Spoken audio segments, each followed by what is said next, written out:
नमस्कार. आज Kamothe police station चौकामध्ये कामोठेतील सामान्य नागरिक येऊन सर्वपित्री अमावस्येनिमित्त श्राद्धाचा कार्यक्रम करत आहेत. वारंवार पनवेल महानगरपालिका रस्त्यांच्या खड्ड्यासंदर्भात अतिशय बिकट अवस्थेत असलेल्या रस्त्यासंदर्भात कारवाई विनंती देऊन निवेदन देऊन सुद्धा पनवेल महानगरपालिकेतर्फे कुठल्याही प्रकारची कारवाई न केल्यामुळे आज या चौकामध्ये आम्ही सर्वांनी सर्वपित्री अमावस्येनिमित्त श्राद्ध घातलेलं आहे. आपणही सर्वांनी जिथे असाल तिथून आपल्या वतीने आम्ही इथे फुले वाहिलेली आहेत, नैवेद्य दाखवलेला आहे.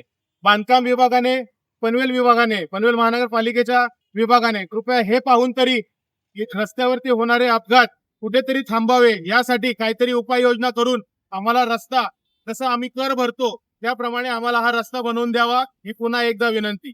माझ्या चॅनलला सबस्क्राईब करा आणि बेल आयकॉन दाबा, जेणेकरून तुम्हाला माझे नवीन व्हिडिओ मिळतील.